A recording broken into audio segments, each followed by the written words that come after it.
Welcome back to Cosmic Brilliance, folks, where we have part two, continuing from episode 51, part one, focused on educating you about the foundational elements that create the blueprints for universal life and your physical reality.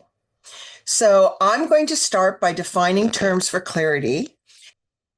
Now, a quick reminder, in part one, we briefly covered the definitions and meaning of quantum physics, not to be intimidated by that term, because we explained it very easy to understand and recommended a book for that. And its practical relevance to you, because it doesn't do any good to have education if you are not taught how you can specifically apply it to you now, to be a positive change in your reality.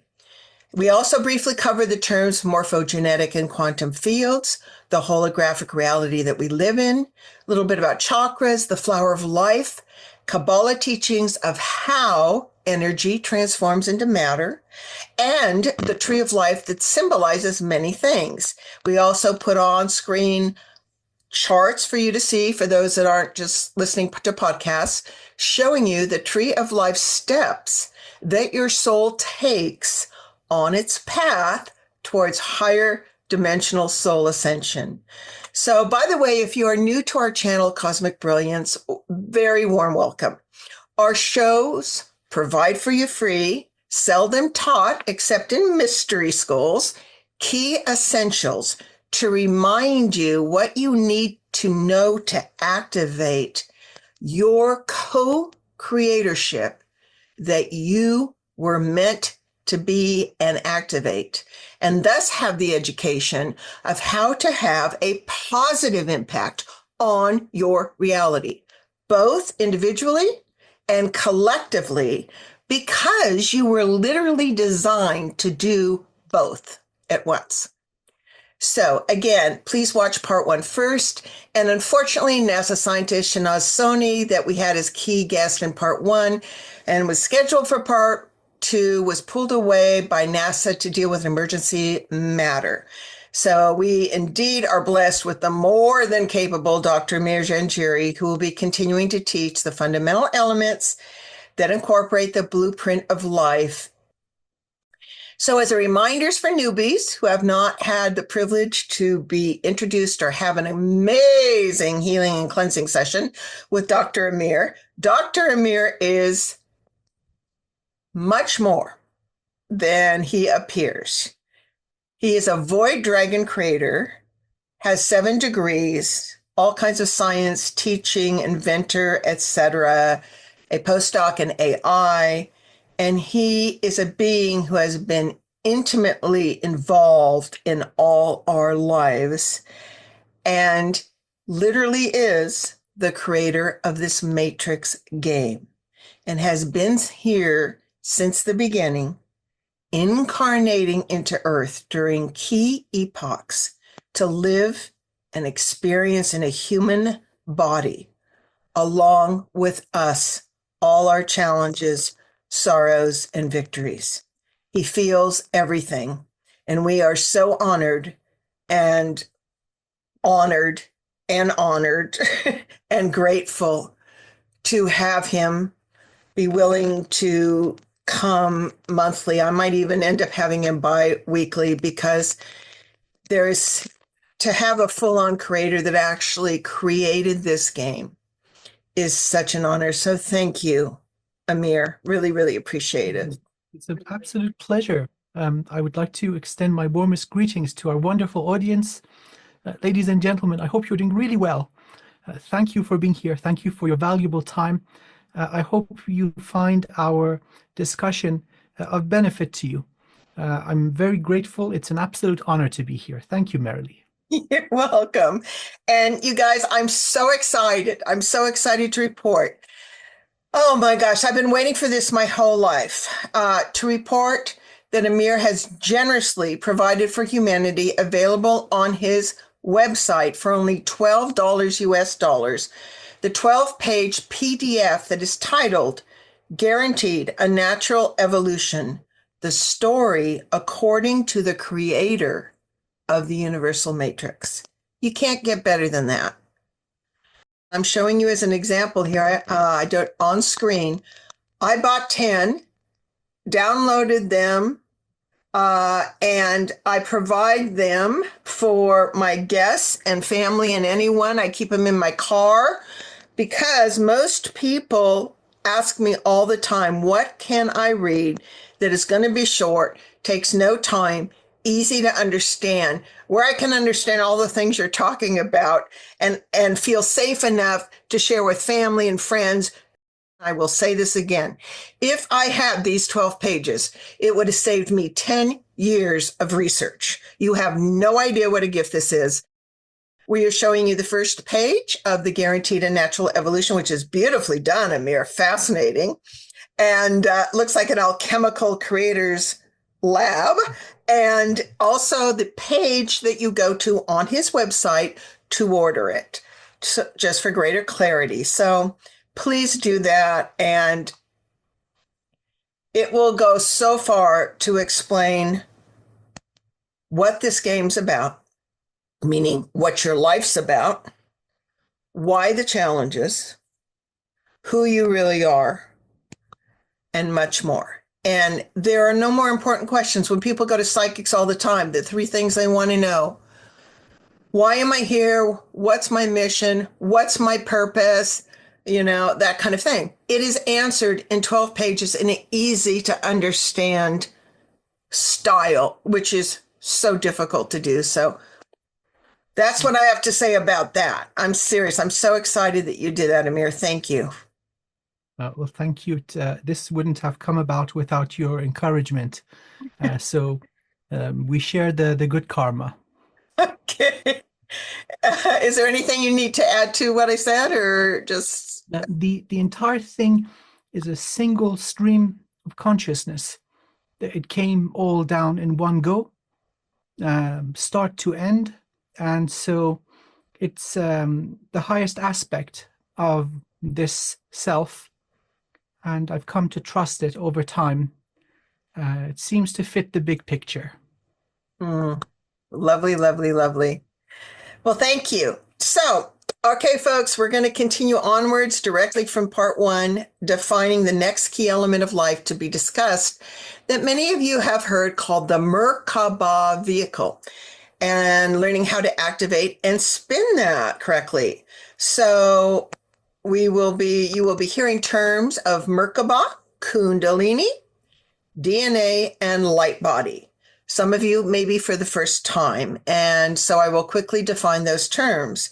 After defining those terms, Amir will extrapolate, explain them, and how they can be applied to you. So let's start with Merkaba. Mer means light, Ka means spirit, Ba means body.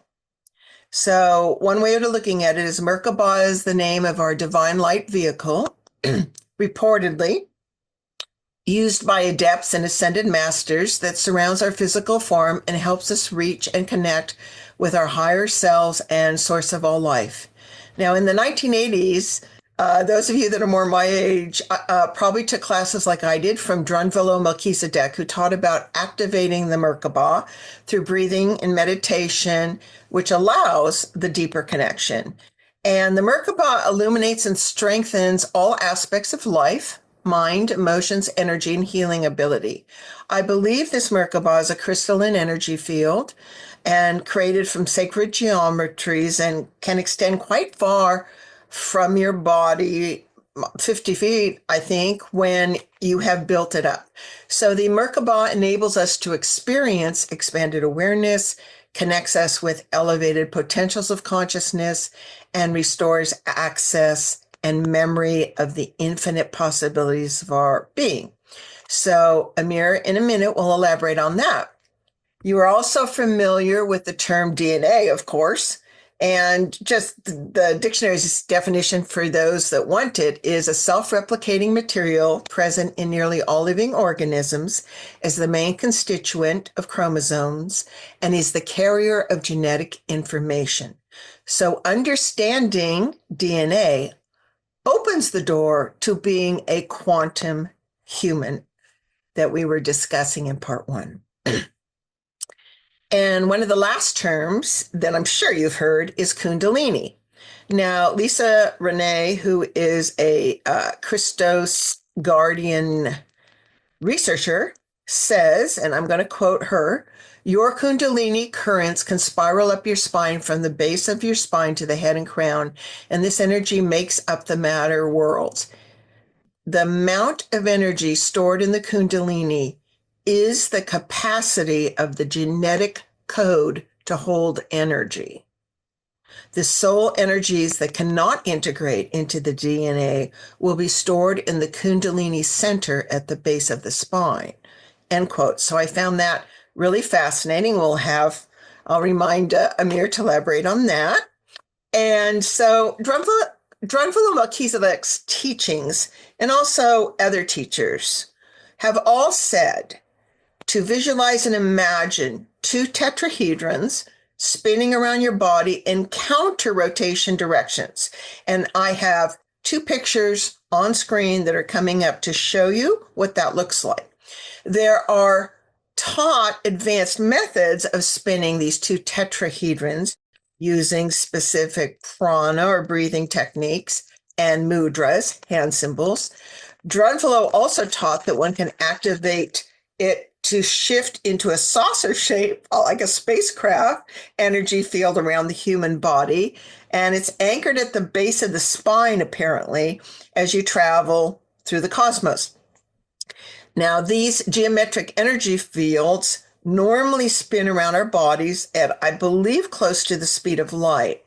And I believe the Merkaba is a crystalline energy field from the sacred geometries, like we talked about.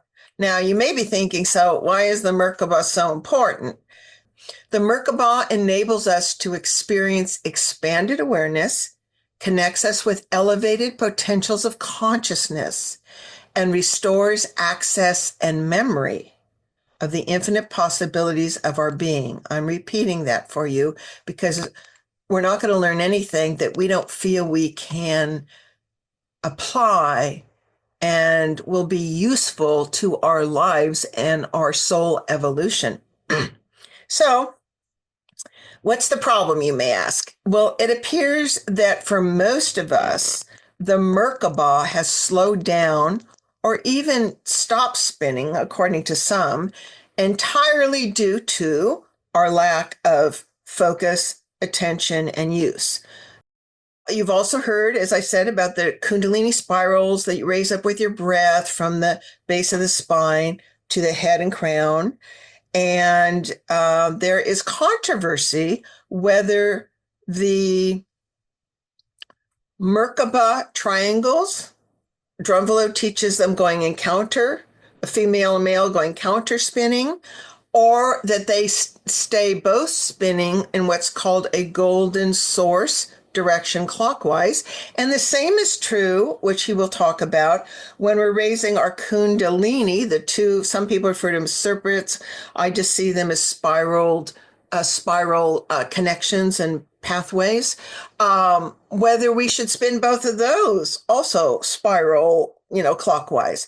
So, Amir, why don't you explain the relevance of the Merkaba as you know it, and the correct spinning and how to utilize that for us?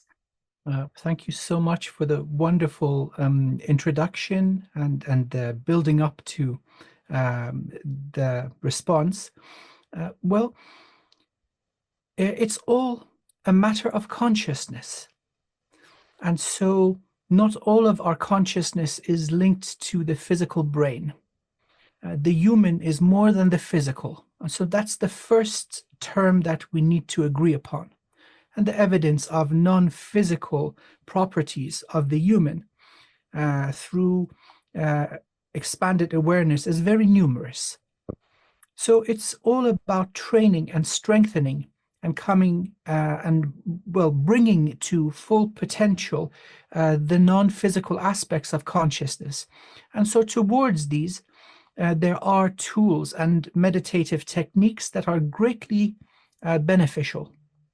One of them would be the visualization of the Merkaba. there are certain fundamental laws that apply in all scales in the universe. Some of them are cosmic, more fundamental than a single universe. One of them would be the relation between rotation and the vector that is angular velocity. So if we use the fingers of the right hand to guide us towards a direction of rotation, the thumb would show the vector of angular velocity. And so this is reflected in the rotation of a single photon, a packet of energy, in the laws of electromagnetics, in the way that the toroidal field or the aura works around the human body, in the same way that the rotating cores of the Earth create a protective shield around it, an EM shield. And so once we are able to do a visualization of this complex form, success in that type of visualization will activate certain levels of conscious ability. Now, if we can visualize two counter-rotating ones, that is going to give us bidirectional reinforcement of flow. So in the purest terms, this is portal work for dummies. We've got many of these instructional books, C++ for dummies, genetics for dummies. Well, this is portal technology for dummies. And by dummies, I mean all of us. It's enabling us to leave the dummy state behind and activate more of our infinite non-physical consciousness through this visualization. And it has absolutely links to the physiological system and the brain. So there is such a thing as imagined movement or motor imagery. Very capable athletes would sit in a meditative state. If they're a master tennis player, they would, in their head, review how they would serve the ball thousands of times. That is reflected then in their game. Or somebody who is a professional golfer or a football player. And so that motor imagery has identical signatures to the actual movement. We're following the same kind of principle. We're imagining certain circular motions in our conscious perception of reality, and that has a very, very real impact on non-physical aspects. This whole idea of rotation and circulation, everywhere that occurs in nature, it is related with the constant that is the number pi. This seems to be one of the fundamental constants built into this universe. So anywhere in mathematics and physics and engineering that we have a circle or circular motion, the number pi comes in to describe that. Using circulation or rotation is not limited just to the concept of the Merkaba. There are other spiritual modalities that take it quite literally, as in the swirling dervish. And you have this beautiful dance called the sama, where there's a soft melody in the drum, and they literally spin and spin and spin and spin, and that achieves the same effect, the liberation of consciousness from the bounds of physicality. So this is where we're going with these techniques, and so similar to the use of any instrument, where it be, let's say, rattles and drums, tarot cards and runes. They're very beneficial at the early stages, and then one reaches a point where these training wheels are no longer required. You already know what's up. Instead of dancing yourself into dizziness or visualizing many, many Merkabas all at the same time, you just open the portal. So these are techniques that are incredibly valuable for the initiate to get them started. Hey, boys and girls, welcome to Portal Work 101. You've been running on the hamster wheel so long. Now do it with your mind. You know already how to do this. And so once this is achieved, you're basically uncovering that which already exists in all of us. So there's nothing missing. We don't need to go to the extremes and go to the other ends of the universe to find something, a key that is missing or an ability that is missing. They are all here, but they are not expressed. And so that's my understanding of the visualization of the Merkaba, a very, very effective method. And so similar to traditions in many forms of spirituality, this is one of them that is incredibly valuable at the early stages. And then later on, as the person remembers their mastery, they can move on to greater things. Fascinating. Okay. And I'm just curious when the dervishes, because I got to see them on stage, they were only going one direction. So that would be akin to the not counter-rotating, the single solid format rotating in one direction. It's still giving you an angular velocity, and the direction of rotation gives you upward momentum or a little push upward. So pushing the energy towards the higher chakras and the crown, finally, enough life force bursting out of the crown, opening up the bridge, you get access to the soul star, and then that which was coming in by drop and trickle, then you open up the stream. The more you do it, the less it will take. So you go into that state much, much faster. The same is true with the shamanic drum. That's another modality through sound. So there are many ways to just break this cage open for the consciousness to be liberated. And so very advanced shamans don't even need to hear the drum. They think about the drum and they start going. They go into a different state of consciousness. So it's all about that initial stage, that initial jolt that gives you the life, that initial quake that cracks the dam. And so that's what I understand of this. Interesting. Okay. So whether you counter rotate with your vision or just do clockwise, it's not about a golden or silver spiral. It's not about going down or going up. There's no big deal about either way. It's basically an assistive technique to bring the conscious mind to a restful state. That's the key. And so that is at the foundation of all liberation, that we put too much reliance on the physical brain. The body has many organs. The duty of the brain is securing our survival in physicality. And so we are now talking about the non-physical aspects. And so like every organ doing its job without fuss, the brain needs to learn how to do this. So if it's constantly turbulent, the gentle whispers of the soul will be lost in the chaos. So whether you do this through pranayama, breathing techniques, there are certain modalities that achieve this through pain. Certain yogis go to tremendous lengths. And so with the pain, there are endorphins released, and that calms the mind down. Walking over fire, sitting in a tub of ice, doing the twirling dervish dance, basically head banging. Those who are into heavy metal will experience these altered states also. Banging the head up and down, it does the same kind of thing. You see, it's all about, so let's see, different modalities. We're now going to the root of it. It's telling the monkey brain, hey, little monkey, take this banana and chill down while we do the other work. Be content. Stop jumping from branch to branch. And so that is the essence of it.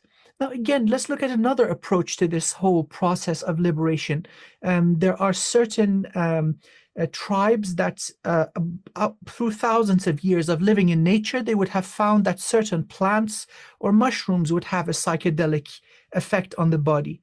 That most certainly takes the brain into another zone of operation. You can actually determine and document this through EEG. The altered states, there are thousands of peer-reviewed papers on altered states and the effects of psychedelics and their benefits and so on, but they sometimes miss the point. It's all about taking the naughty, hyperactive monkey brain and telling it to, hey, little buddy, sit down and let the rest of the consciousness come in. So fun. Okay. It takes away all the nervousness, like, am I doing this right? And all of that kind of thing. And it's like whatever you're naturally pulled to that feels good, that allows your brain to comfortably focus on something so to not be so distracted. to connect with yourself, like you were saying. So, It's the state of having nothing going on in here. And that's a difficult thing. We're constantly doing so much with our brain. There's this notion where at each given time when we're only using 10% of our brain. That's nonsense. You're alive. Your blood is running through. The heart is regulated. The hormones, the lungs, so many things are regulated through the brain. That's no little task. It took us decades to get a robot that could stand on its feet. So the fact that you're sitting there breathing, that's taking up enormous capacity of the brain. So then we come to the conscious part of the mind, which is a thin layer on the surface, the gray matter called the neocortex. So compared to the functions that keep us alive, that's a minuscule amount of capacity. And so that gets overloaded with different tasks. And so we need to learn to unburden ourselves. So that part of the brain is just running flatline. What are you thinking? Nothing. What are you feeling? Absolutely nothing. Are you happy? Oh, yes. And that's where you start recognizing other parts of the consciousness coming in. Once you recognize it, then it can become stronger. You know what you're looking for. beautifully said. Thank you, Amir. So, you and Shanaz talked in part one about the Kabbalah teachings as a formula for showing how light flows through the human craft or body for optimal performance, and which is another tool to raise our frequency and light, that both create a toroidal field or torus tube. So, I would like you to explain those terms and the relationship to understanding toroidal dynamics as well. And I'm putting up on screen right now a beautiful image where you see two human bodies from Shanaz surrounded by toroidal fields and a smaller toroidal field around their heart. So please elaborate on that if you would. So similar to this repeated theme of having fields around vectorized or unidirectional streams, this applies to the human also. And so here we have a magnetic field, also an EM field. So this is basically measurable through, let's say, wave sniffers. It can be accurately plotted. The radiation pattern around the body. So the brain, for instance, although it uses about 10% or 20% of the energy of the entire body, so it's like having a 100 watts bulb on all day, every day, for as long as you're living. So it consumes a significant amount of the body's energy. Compared to the heart, it's 1 or 2 orders of magnitude weaker. So the heart has a significantly more powerful EM field around it. The brain has, every organ has its own unique EM signature, electromagnetic signature. And also, patterns of thought and cognition can be deciphered by measuring these EM fields. It's another way of taking brainwave and brave activity measurements using magnetoencephalography. So there's a device similar to EEG, where in EEG we're reading the electric pattern. In magnetic encephalography, we're reading the perpendicular wave, which is the magnetic signature. So this can be seen from great distances. The heart is significantly more powerful. And now we're going to the, please. I just want to insert here that Stanford Institute, when I was studying under HeartMath Institute, they also proved just what you said, that the heart receives messages, I think it was a second or something, first and faster than the brain. and it emanates a more powerful field. So would you agree with that? Yes, the heart has its own nervous system. So it's a secondary brain. The digestive system has its own very complex nervous system. So that's the tertiary brain. This is also seen in other complex life forms like octopus, where each one of the arms has its own brain. Cool. So we have many brains. It's not just the one in the skull. This is a specialized organ, taking in senses, processing it through a naturally evolved neural network. So it's not a computer in the traditional, let's say, Harvard setting of computers or von Neumann setting of computers. It's a neural network. It's a learning and adaptive machine. It recognizes patterns and extracts the motivation or reward function behind things. So when you learn from a master, you're not repeating and imitating them. You're figuring out what the master is trying to achieve, and you emulate that. A very efficient way of running a life form. So now that we've talked about the physical and energetic in terms of EM energy, these fundamentals in physicality, now we're going to the non-physical. This also applies as above, so below. And so something else that must be considered is that the universe is not limited to the 4 dimensions of space-time, 3 dimensions of location and 1 dimension of time. It goes up to 11, 12, in some definitions to 26 dimensions. Now, depending on how they are looking at it. The one with 26 is looking at matter and antimatter, particles and antiparticles. If you look at one side of it, it'll be 13. So my understanding is 12. Don't ask why, ask the infinite spirit. So looking at the non-physical aspects, the same principles, fundamental principles apply. Flow, rotation, which will give rise to the toroidal field. So now, in my humble understanding, we pull in light, and this is not packets of energy as in photons. Let's call it divine light from the beloved source and our infinite soul. The stronger this flow is, the toroidal field becomes more powerful. You mentioned the dual flow of energy, up and down. There's also this flow from the planet.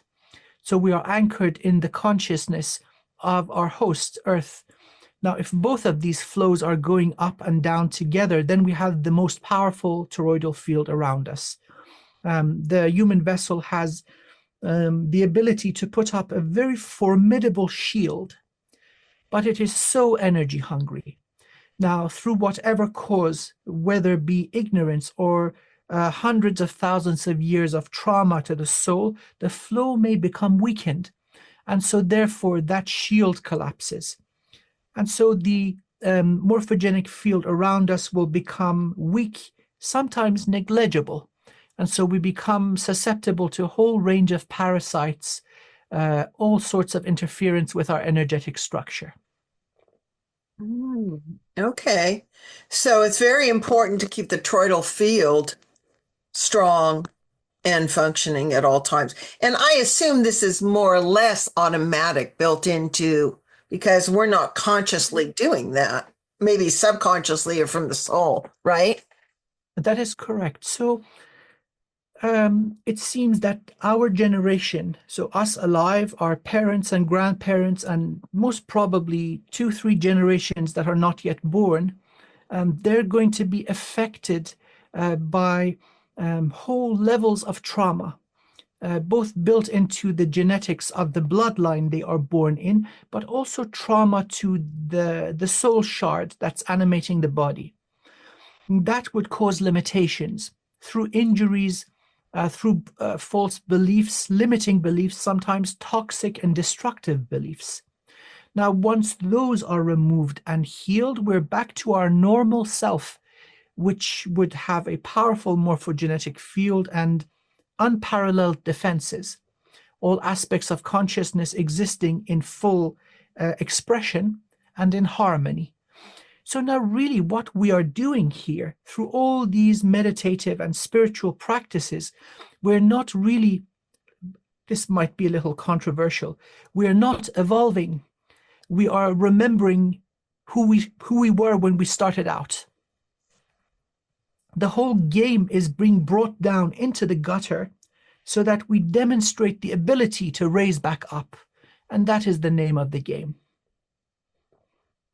Can we remember or remember, bring parts of ourselves together under undue hardships and huge challenges? Can we be self-referential enough to follow the truth of our being and find that among the chaos and distractions of the lower dimensions? Is that? I'm getting goosebumps all over. That's the most powerful thing I have heard this year.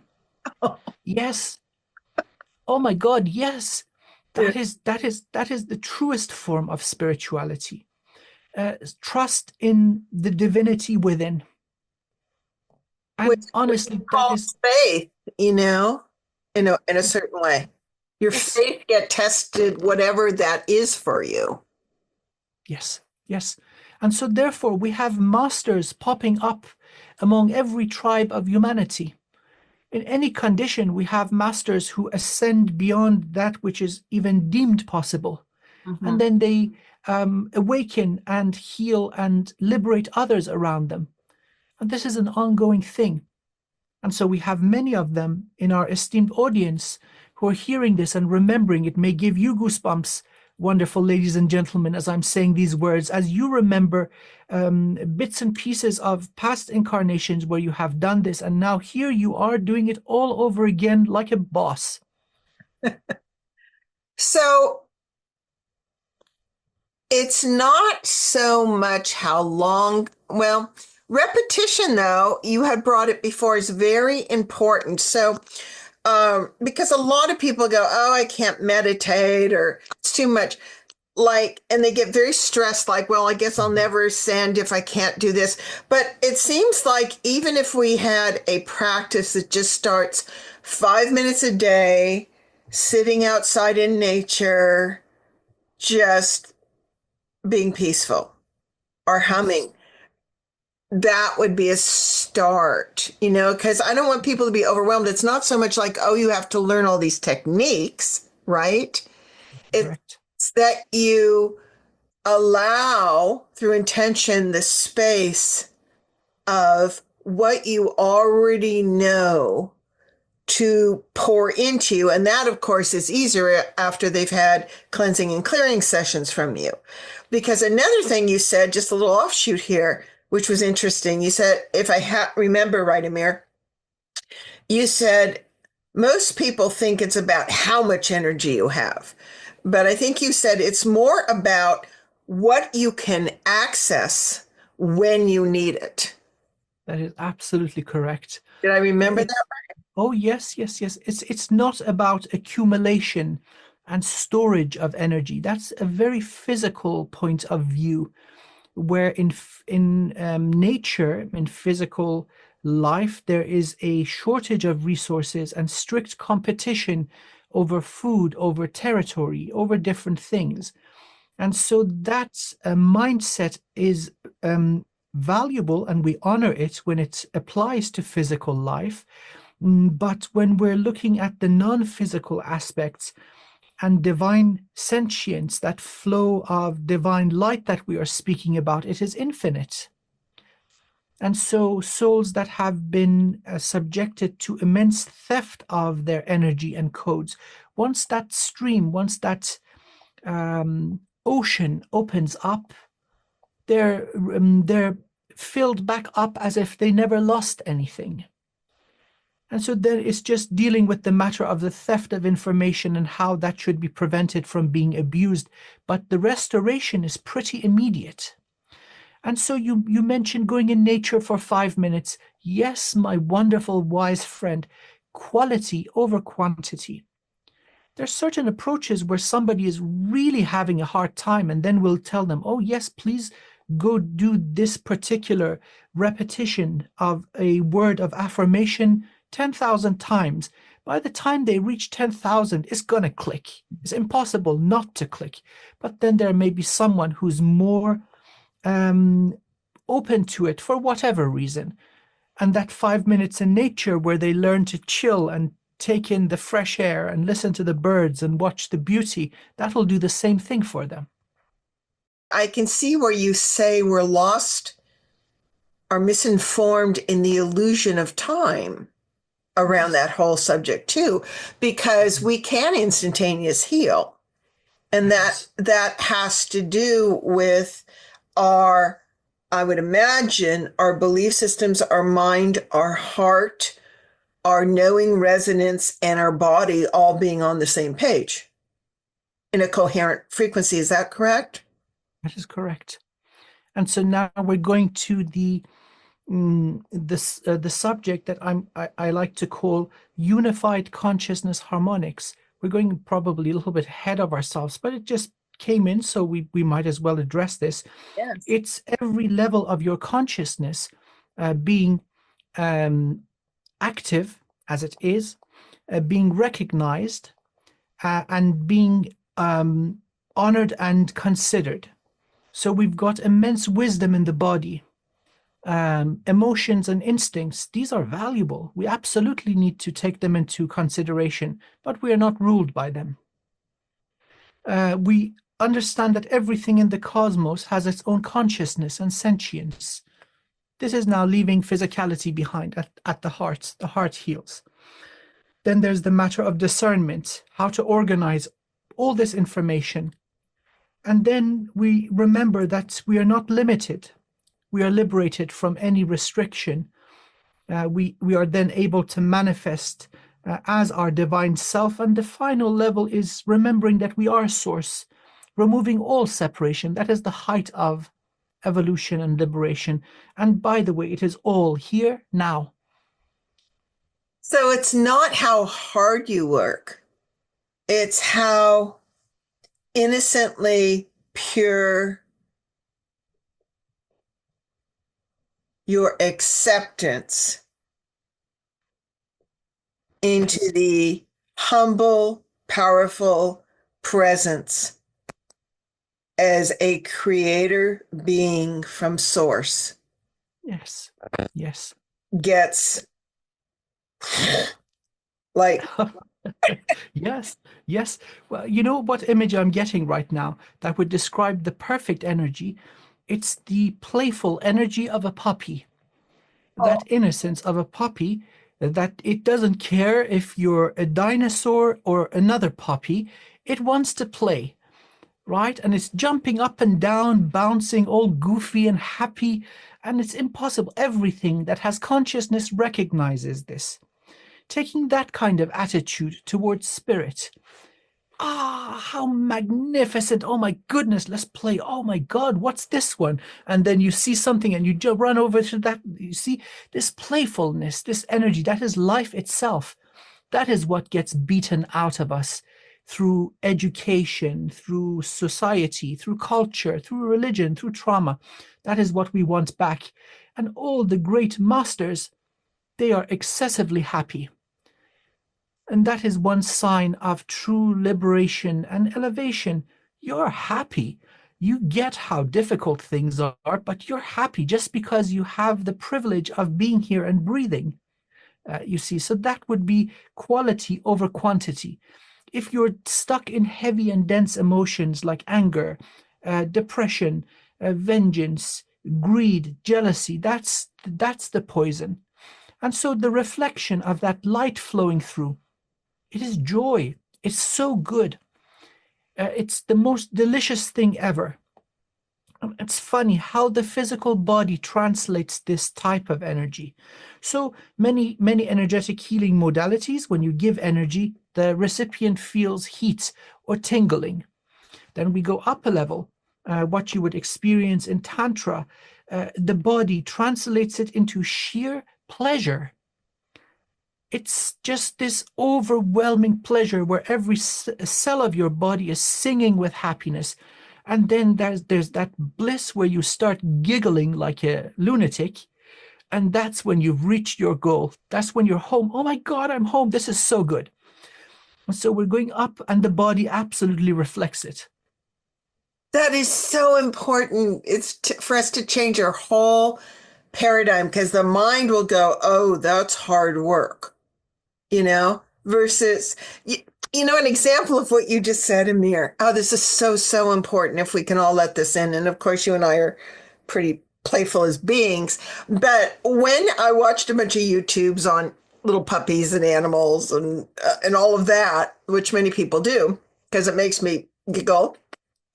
You've got this little bouncy puppy, right? Going up to a saber-toothed tiger type being or a bear, right? And what I am getting from this is that innocence, joy, and happiness is your strongest protection.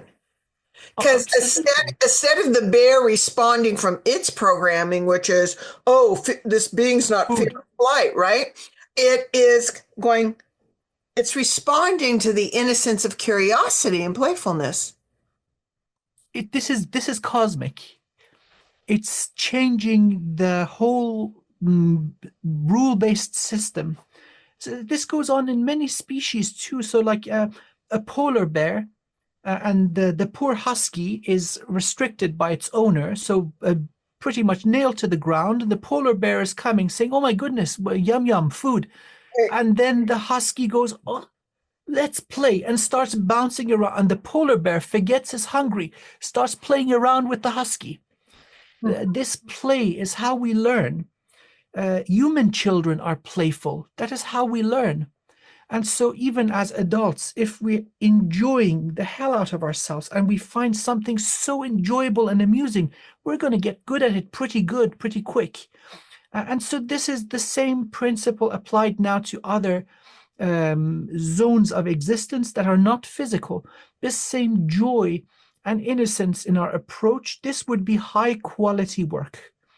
So if you're sitting down in a cave doing mantras and you're miserable as hell, that's not going to work for you. You're all cold and you're hungry and you wish you had a piece of cheesecake. I always refer to the cheesecake. That's my thing. It's my happy place. That's how they got you here. That's how they got me here. They lured me in with cheesecake, and every time I fall for it. And it's so worth it. So, it's like, I'm so glad. I'm in total agreement with you, yet everything is so serious here that, beyond what we were going to even teach today, this is the most important thing. If you want the ultimate protection, and you did say in our last show that even humor is higher than love or whatever. And I just want to share one quick example I had for that, because I'm always interested in short circuiting the initial response of wild animals or even people that go into the default mechanisms of fight, flight, or freeze. And this was I've had so many instances of this, but I was like hiking and kind of running all by myself down in, mountains and whatever, and around to this corner, and like 10 feet in front of me, I had shocked a bobcat lynx combo, right? And it went like this, right? And I'm, of course, weighing like, well, it'd be an even fight. There's that quick thought. And then I got down towards my knees and I started singing to it, because the sound would be universal and would short circuit its brain and curiosity. And so I said, and started like doing that. And it sat and was going like this, like how an animal looks. yes.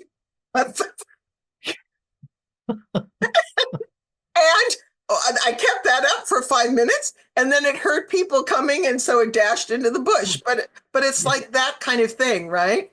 Well, yeah, absolutely. You're most certainly not food if you're singing to it. Yeah. So yes, that applies. We talked about when I was sharing my life story in an earlier recording with you, the same playful approach. So if you do a fight or flight and run, it absolutely kickstarts the kill mode in the predator, and that's we know where that goes. But if you're demonstrating something that absolutely breaks the norm, and you're bringing high vibrational energy, the bobcat is going, "Oh my God, why is this creature so shiny? Where's all this light coming from?" And it forgets that it's hungry and then just sits down and looks at you like, "What's going on here? I don't get it, but it's so good." And so you'd have that wonderful, yeah, that is a beautiful example of how we approach the other portion of ourself that's non-physical. We're making peace with it in many times. Not that the elevated aspects of consciousness are at war with us. No, we are at war with ourselves. In many cases, we have self-destructive, self-harming thought patterns and energies as a result of our belief systems, our trauma, our experiences. That's the problem. So if we can lift ourselves out of those, the rest of the path is really open. This is beautiful. I'm learning so much today. Well, your sharing of sound being, right under the void and primordial. There's one other little story too I add because my friend said you are lucky you're not killed. And I'm a little bit of a rebel, and I decided I was going to have a magical day, and I'll try to be really short with this. And I started, it was a day off. So my mantra was, may this day be full of magical moments of wonder and awe, and may I serve all others and be served in return. And so what I do is instead of being a control freak or bossy like I am, I totally open to the universe showing me the next move. So through a bunch of coincidences, I was guided to go to a far beach that I hadn't been to in 20 years. And she said, but, Trump's doing his thing. He closed down the beaches. You won't be able to get there. And the huge 800-pound elephant seals are mating, so they won't let you on the beach. And I'm like, ooh, how delightful. So I'm like, oh, well, thanks for letting me know. So long and short, all kinds of amazing things happen. I get to the beach. There's only one car, and it's a couple going to the left, obeying all the rules. And the beach goes on for like a good mile, and I look to the right, and all I see is some distant rocks, right? Like some distant rocks, like a bunch of them. And then I pass this wood sign that says, do not go past this point, dangerous, elephant seals mating. So I just kept walking along the water, and I got to the first elephant seal, the rocks, and there ended up being 200. And yeah, so as I got closer along the water, it, of course, because the important thing to pull this off is you have to be completely respectful. And then you also have to make sure that they feel safe. And then you follow with sound. So this thought occurred to me. So it immediately, the female startled because she was exhausted on the sand, I'm sure. And, she was going to move. And I said, no, don't move. So I turned my back and pretended I was walking away, and she settled back down. So then I thought, how can I pull this off and weave? I mean, I'm not kidding. There were hundreds spaced apart. And I said, I'd love to weave and sing them a love lullaby. That way they'll know who I am. They don't have to open their eyes because they will always know where I am. They will feel safe. And if I sing from my heart, they shouldn't feel threatened. So, I waited, and it was exactly that. It was so magical. I would stay within 8 feet, and I'd be weaving out. I was exhausted in my throat, and I just never stopped. And I just sang the same mantra, like, you are so beautiful. And I just kept repeating that so they could hear constant. And as I was passing them, instead of them freaking, they would roll over on their back and twitch, and then they would dream. And I'm not kidding, I went on for 3 hours. And I made it to the end, and then I came back the same way. And I kept singing because I wanted them all to know who I was and keep the frequency. Didn't want to surprise anyone, but it was like amazing experience. So anyway. Beautiful, beautiful. This is the money. I think we together remembered the most critical thing. that energy that you embody when you approach things. And so this mantra that you are so beautiful, you sing that to yourself and all other aspects of yourself. And this is going to speed things up. There's no fight or flight or kill instinct or run instinct or freeze instinct. This is the quality of how we should seek. Yeah, and it was only later when I got home that I'm like, oh my God, I could have been so killed. Oh, yeah. Trying to outrun those guys, Because they were, the men were coming out, the males were coming up out of the water and the whole thing. But it was so, anyway, that's just a sharing of the power of sound, that perhaps the frequency as a universal common denominator, and that can diffuse the fight, flight, or whatever. And I think that's Yes. useful, even if someone sings to themselves when they're nervous. Yeah, oh, absolutely. Absolutely. And so that is the foundation of the use of mantras in many, many cultures.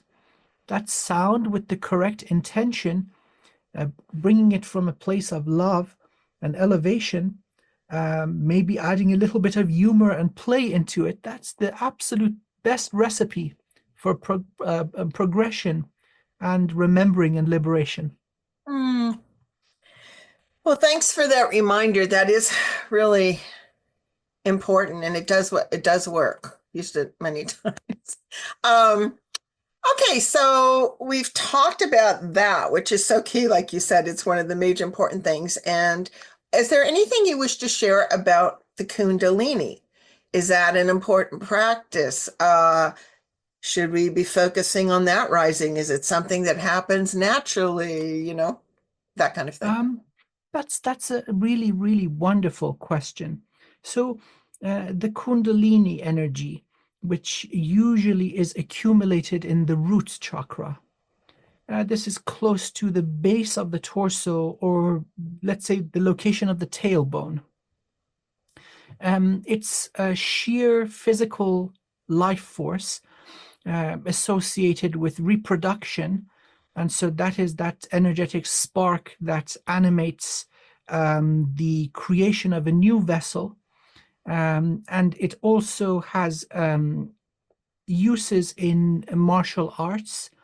When we've got these bursts of energy where somebody lifts up a car or bends a metal rod, something that would usually be impossible is using the reserve energy of the Kundalini. If you learn how to channel it and use it, you can sit in a bathtub of ice and melt the ice. You won't become hyperthermic. And so this is one of the, let's say, frequencies of energy that is very, very commonly extracted or harvested from humanity, meaning 85% of us are harvested. I don't mean to cause alarm by saying this, just merely stating a fact. Now, when this is harvested periodically, the reservoir is never full, and so the Kundalini activation or awakening does not occur. And so there are very effective meditations towards cleaning out the harvesting infrastructure and sealing that reservoir so that the natural flow of life starts accumulating in this center. Once we reach a certain level of, let's say, capacity, then this energy would naturally travel up the spine and enter through the neck into the head and burst out of the crown. It's like being electrocuted gently for about 1 hour. So you absolutely feel pins and needles. You feel the immense energy. It's just basically like a constant flow of electricity through the body. Now, once you experience that, it gets easier and easier every other time. One of the ways to naturally and gently encourage this is through laughter. So if you belly laugh for so long that your belly starts hurting, then you have massaged the spinal fluid that goes around the spine and into the brain, and you're going to get a Kundalini activation. Now, short of laughter, so if you don't have friends that are sufficiently funny, the next thing would be breathing exercises, namely the Sat Kriya, where you basically hold this mudra. You extend the hands upwards and you pull the shoulders up. And as you pull up, you contract the abdominal muscles and you say, Sat Nam, Sat Nam, Sat Nam. The truth is my guide.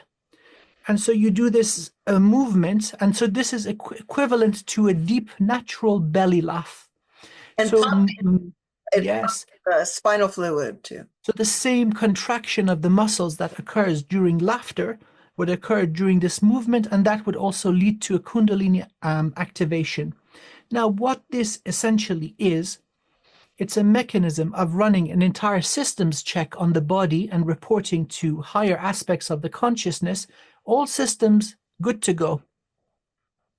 And so this is basically a communication between the body and the soul. Okay, so because many people are doing Kundalini yoga or they do meditations to focus on the spiraling to, nadis or channels to go up. And then that's a whole other show at Ignite we'll do in the future of igniting parts of the brain or whatever. But I also had a girlfriend, hers went spontaneous. But it was so powerful, she had to be taken care of for 3 months. Yes. It was just like, couldn't even barely function. So it's good to belly laugh every day. And so that is the most natural way. So you see with this energy of laughter, so perhaps we're going to come across this effect of mood and energy on well-being and how it affects the body. This is point in case one of the best examples. It's not just this act of laughter where you're contracting muscles, increasing the blood flow, repairing damaged cells in the body and organs. It also circulates the fluid that goes around the brain and gently massages the brain. It calms you down. It has such a wonderful effect. And so at a certain level of joy, your body reaches full health. And so that is then when this mechanism of all systems check or complete systems diagnosis is activated. That is the normal way. Did you have it act? Okay, because I laugh all the time. And I'm trained in laughter yoga, and we know that there's 18 medical benefits of it. And also laughter is contagious, which is a whole nother thing. Did you do that thing when you were younger where you'd lie around and everyone's head would be on the person's stomach and one person would start laughing and pretty soon the entire room would just be laughing, that kind of thing? But could it be possible that, are you going to know when the Kundalini rises, or could it be possible? Oh, yes. Oh, yeah. Oh, it's undeniable.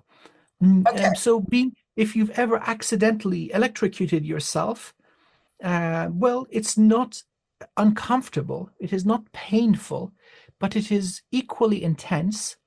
And it goes on for a good hour. And the residue stays in the body for up to a week or 2 weeks, where you can still feel the pins and needles in the tips of your fingers. So it is a very, very powerful explosion of energy. You're going supernova. So it would not be recommended to do this in an expedited way, or for that matter, to have somebody do this for you.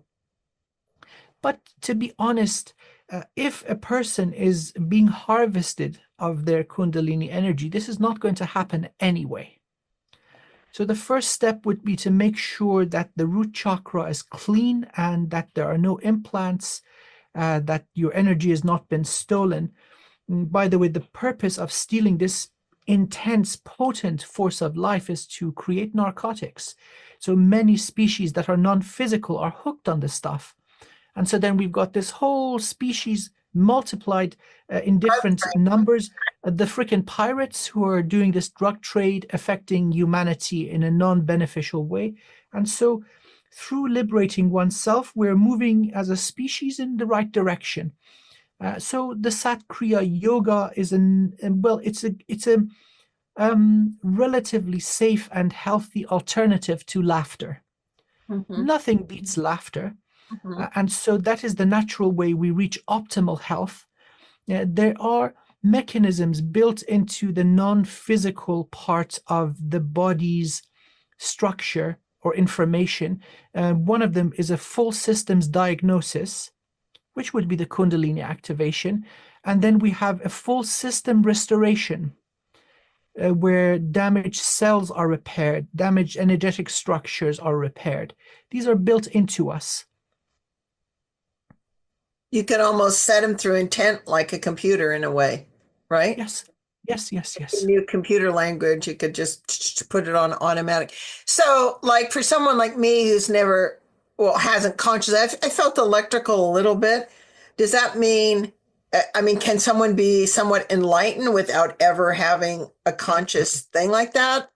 yes. Or is it more like you're not enlightened until you have that? Because what they say is it's a necessity for enlightenment, you know?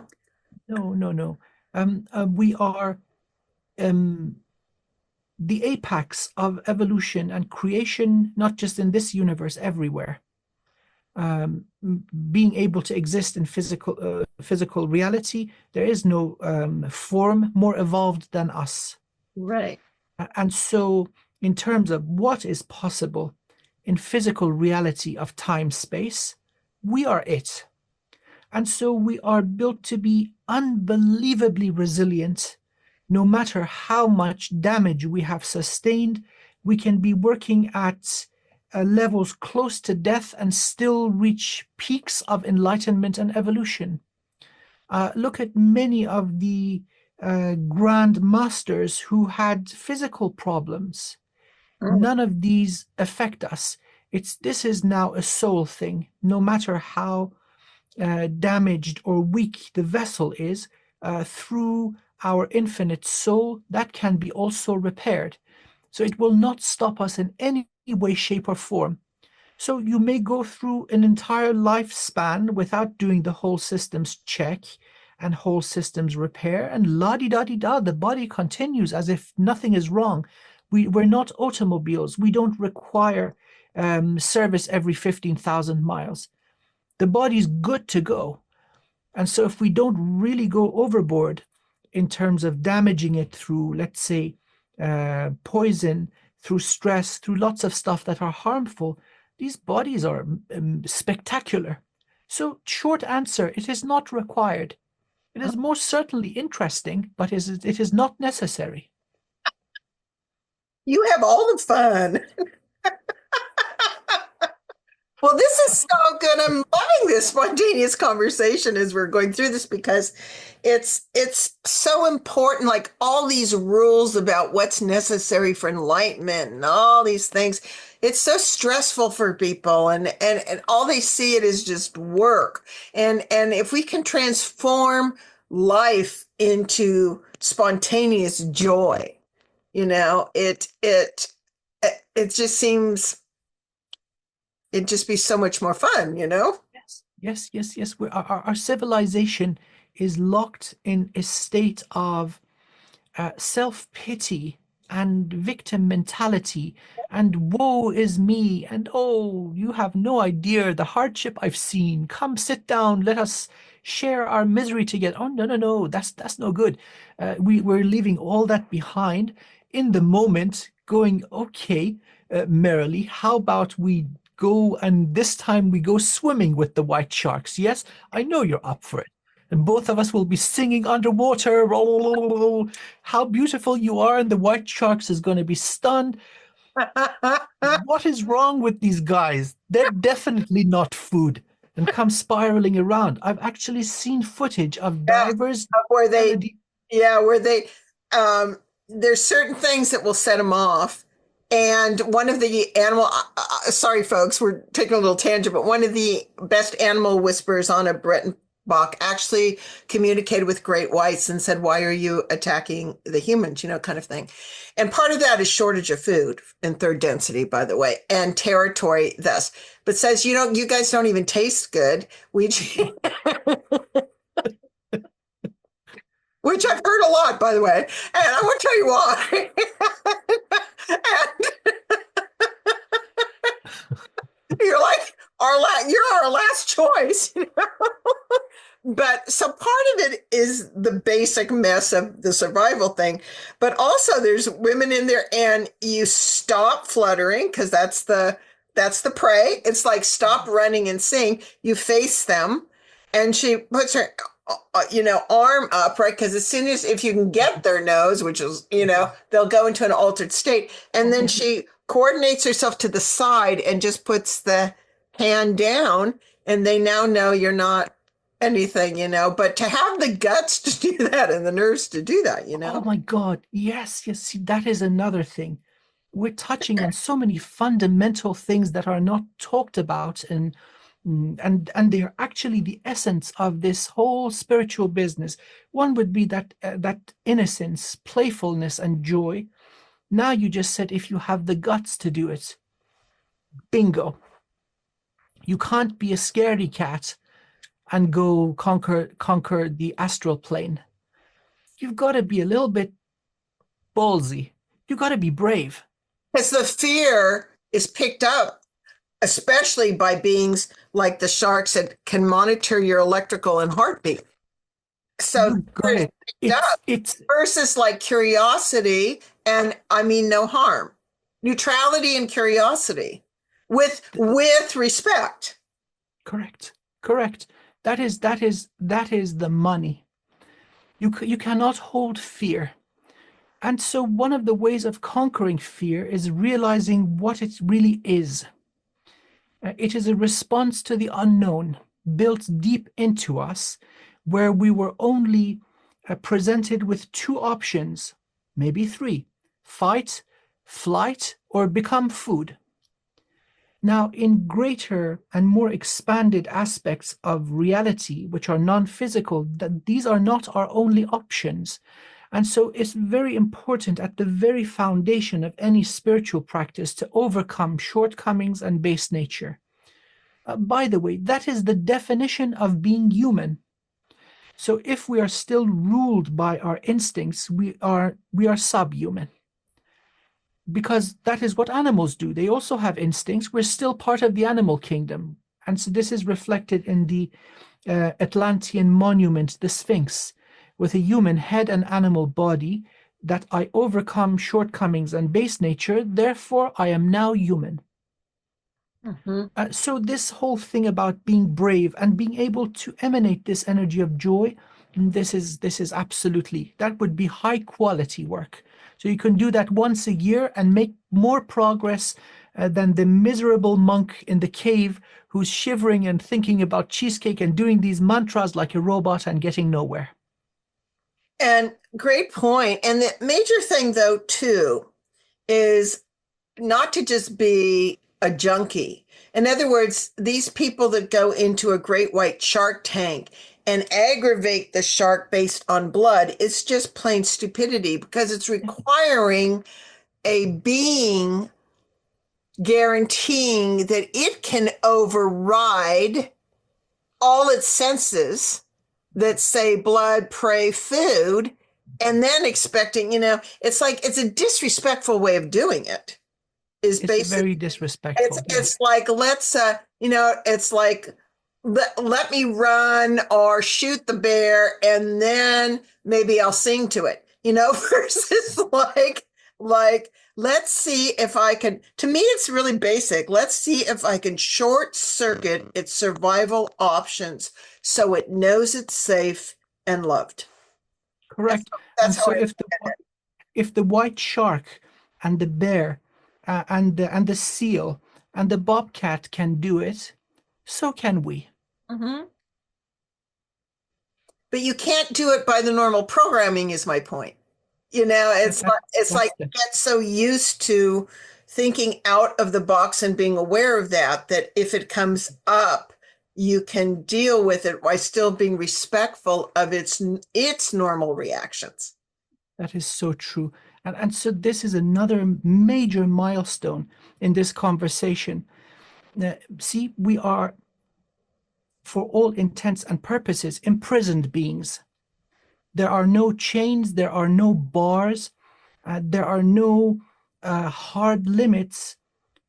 Our minds are turned on itself. And that is the nature of the prison. And so Exactly. that is what we need to liberate ourselves from the monkey brain and its distortions.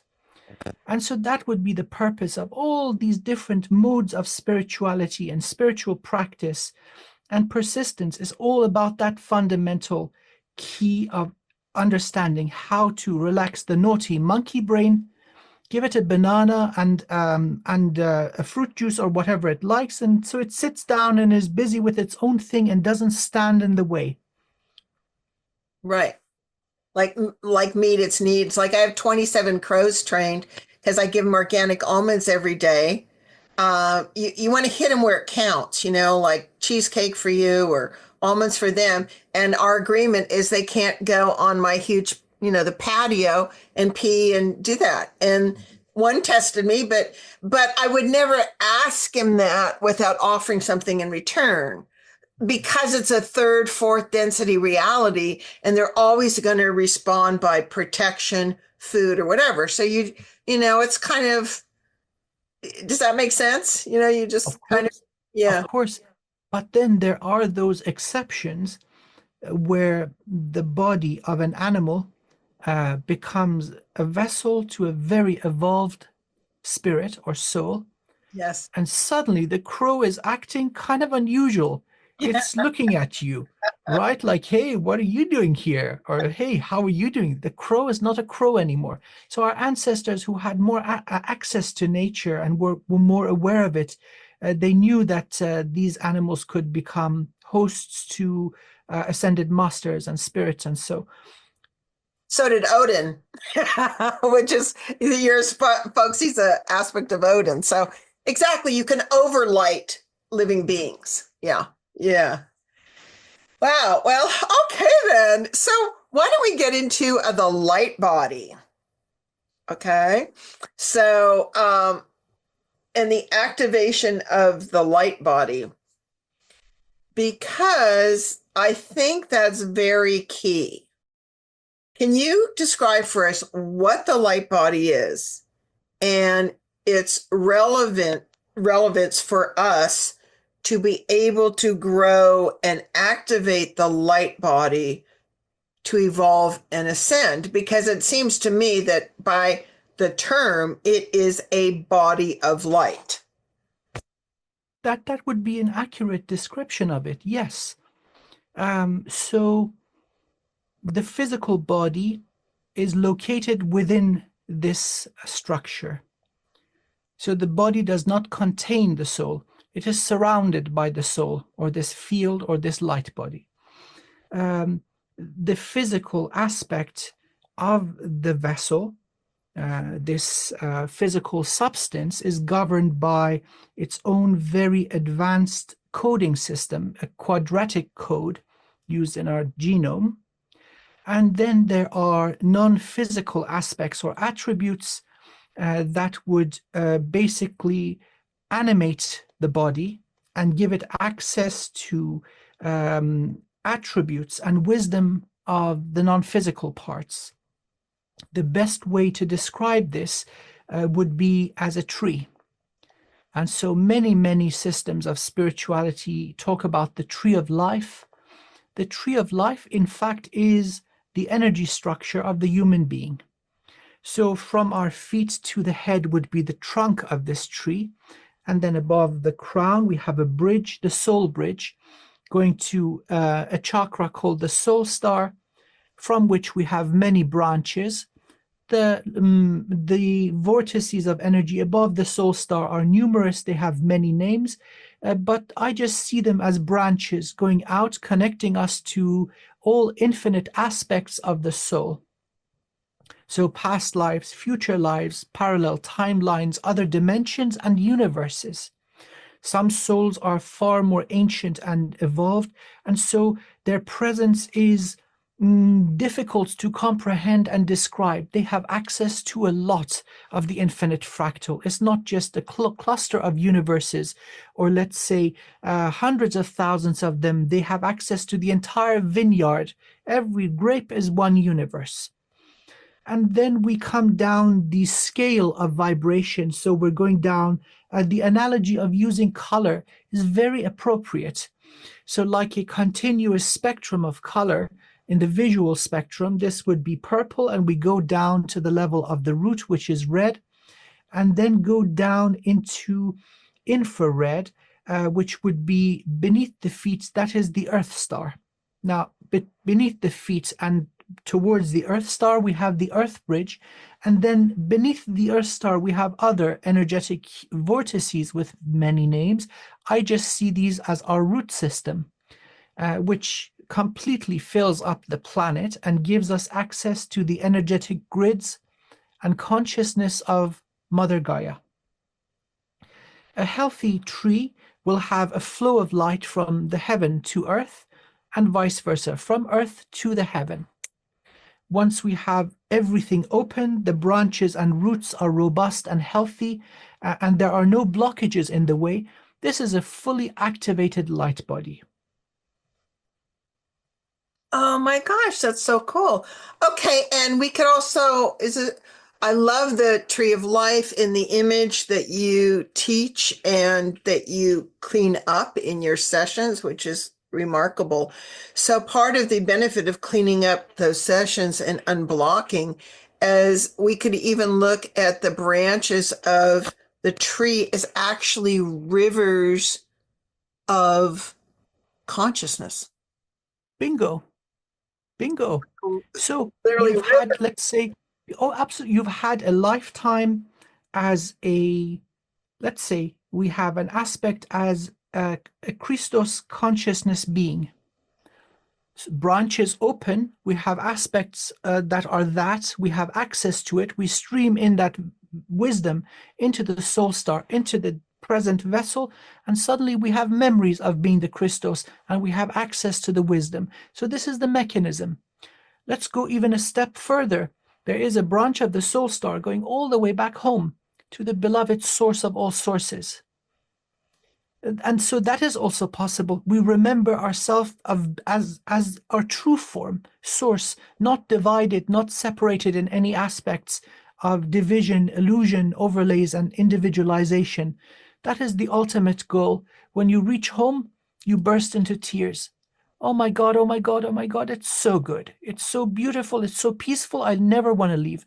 And then you remember, oh, well, it's so fun down here. Although people may disagree with me, but it really is all this yum experience and all these wonderful and terrible sensations. They're very valuable. And so that's why this shard is down here. And the sensuality in a different way. Because sensuality, why don't you talk about that? I mean, I know it's often, but the difference in sensuality from a high consciousness feeling, creator feeling, and the sensuality here it's a whole different experience, isn't it? Or is Well, there a marriage in there? I think it's a variation on a theme. Mm-hmm. So the fundamental laws are the same everywhere. And so we can look at them separated in, again, quote unquote, dimensions. So the first four, space-time, this is an octave of reality. And then we go up to the, let's say, lower and upper astral and dimension, let's say 5, 6, and 7, right? So that's another, let's say, octave of reality. And so the best way I can describe this, sensuality, which is enjoyment of beauty, in its physical form, it is equally potent to its energetic form. Mm-hmm. So experience of, let's say, pleasure and sensuality through intimacy. Mm-hmm. If we give it, let's say, a score of 10 out of 10 in physicality, The energetic form, because it also involves the body, this can be done through practices of Tantra, it would be 10 out of 10. And if the body understands, then it becomes 11 out of 10. Mm-hmm. So beauty is beauty. Pleasure is pleasure. You see, these are then understood through the nervous system and through the soul. And once we learn how to combine these, we're working with 20 out of 10. Many will blow a fuse. And so, and then if we understand divine beauty, then it's something that is, you cannot articulate. It's very overwhelming and actually quite addictive. And so there is a reason for the levels of obstruction to enable the toleration of this difficult and dense reality. Going back home, you don't want to return. And you need a little persuasion. Oh, go back. There's cheesecake down there. Oh, you say cheesecake? Okay, I'm going back. Right. Right. Whatever it is that you want to explore. For instance, I know for a fact that my dad came here from a very high frequency just to explore sensuality. He had never done that before. He had no karma. He didn't have any of those trips going on. It was just like, and he lived it fully, so So beautiful. it is There, beautiful. Does that require, here's something interesting, because I've learned this through my life. I used to be extremely judgmental and prioritize and all that. And now I'm at a point where I can, I'm not talking nuclear disaster or dumpsters or things like that, but I can almost look at anyone and anything and go, you're so beautiful, where I couldn't do that before. I'd had all these opinions of, like where you see the uniqueness and they can look like even a monster to you. And you're like, wow, what an amazing creation you are. yes, And your fangs are so pretty and so on. Yes. yeah, and that Yes. changes the whole game immediately. So appreciation of beauty, it's an acquired taste. Yeah. Like if you taste the cuisine of a foreign culture Yes. and suddenly it's smelling very potent and the taste is kind of off, and the first time you may not be able to stomach it. Yeah. Actually, if you eat it, you're going to throw up. Yes. And then you go in smaller doses, and the person says, okay, focus on this part of it. Uh-huh. And then you kind of train the taste buds and you say, oh my God, I didn't even notice that. Uh-huh. Wow, ain't that amazing? And then before you know, you're the biggest fan and you're just chunking it down. Same with music. Different cultures have music that are very different to what we have in the Western world. And then somebody needs to teach you. Now, listen to this technique. Oh, by the way, this dude is a grand master. Look at how he performs this or how she performs this. And then you listen and you say, oh my God, I didn't even notice that. So it's all in noticing the sublime details and learning how to interpret beauty and enjoy it. And that can be done with anything. Mm-hmm. Mm-hmm. Well, you look at how people can sometimes pick pets that have no fur or strange or whatever because their heart comes out and goes, "Oh, the precious little thing, it needs Yeah, yeah. assistance." It's very interesting how we see that. Wow. Okay. So a photon is light, right? And so to sum up what your light body is this just basically the essential you, right? Yes, yes.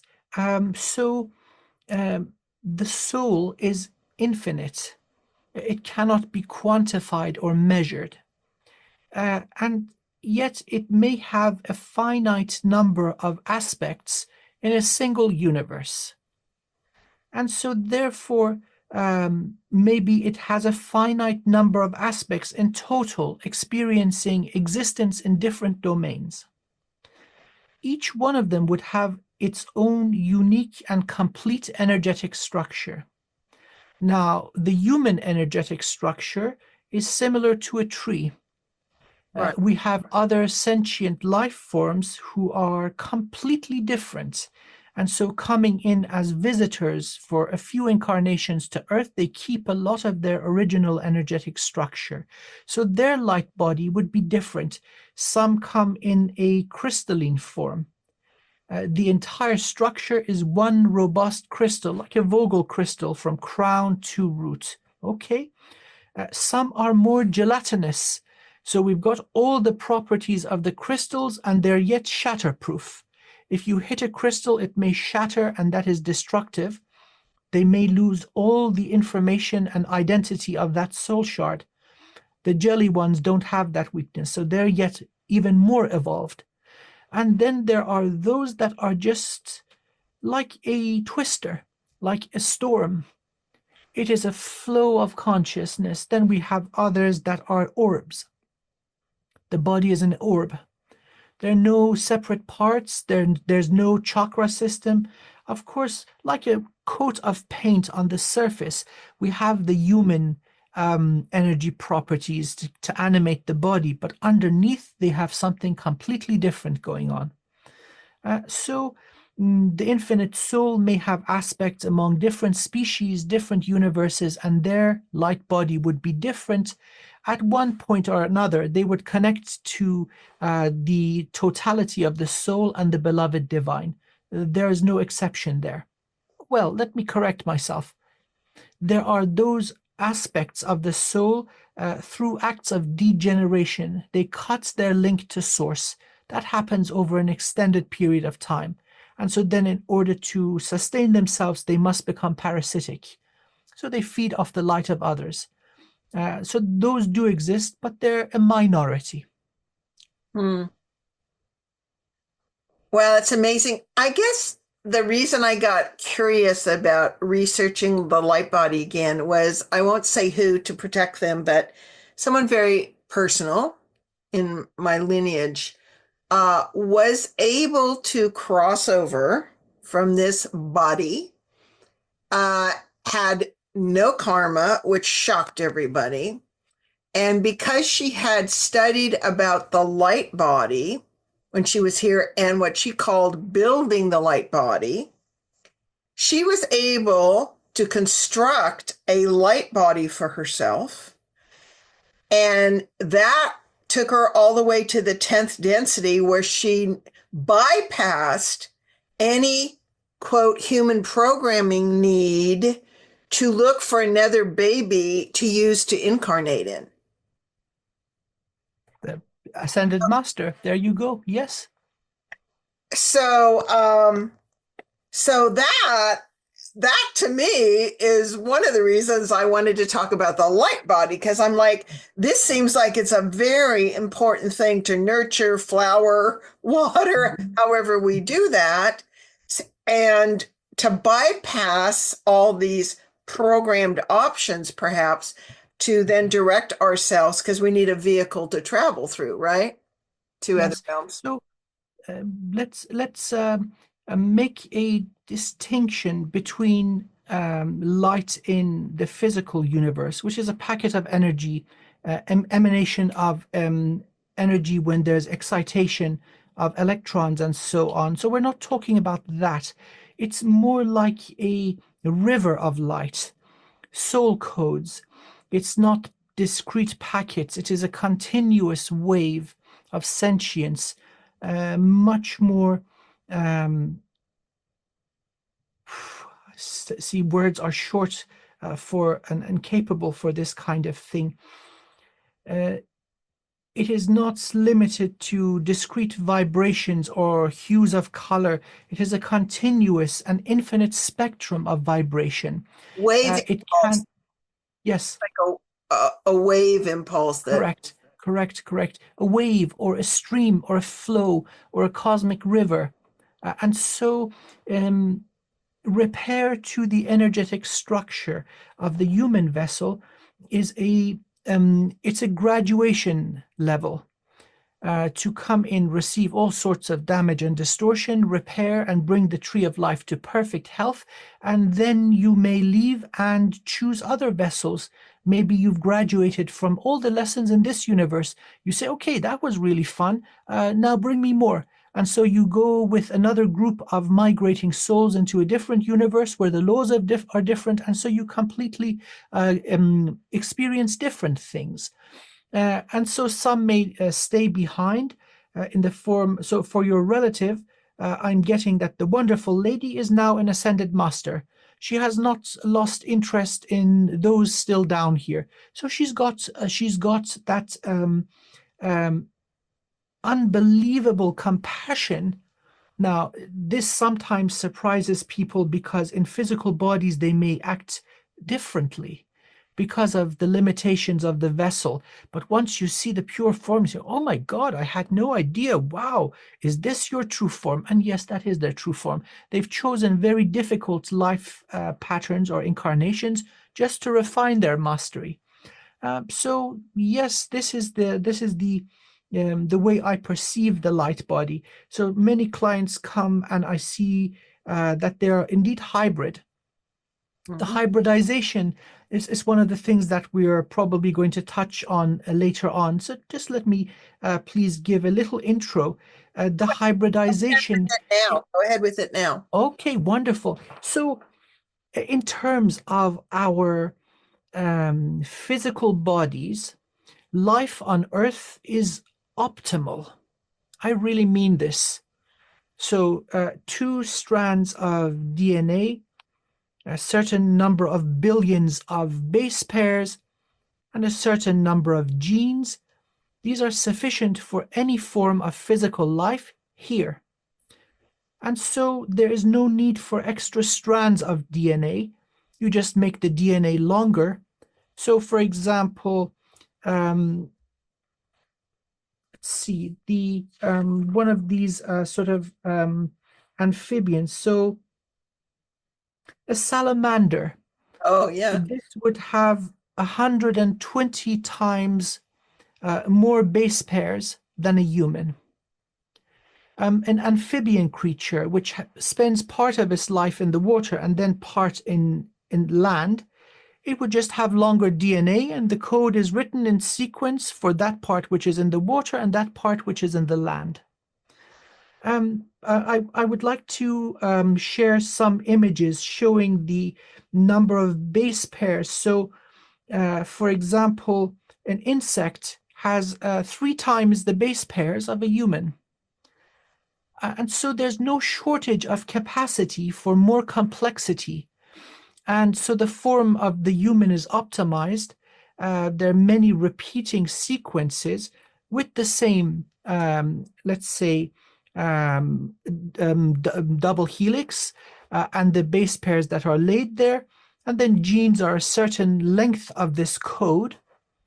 And it's sufficient to model the most complex aspects of a living organism. And it is virtually perfect. Now, the hybridization programs that is talked about so very frequently will not be allowed in physical form. These are all modifications to the light body. And so there is overwhelming evidence towards this in people that are alive right now. So that the forms, capabilities of the light body and its mind-bending variety, it's there and it is evident.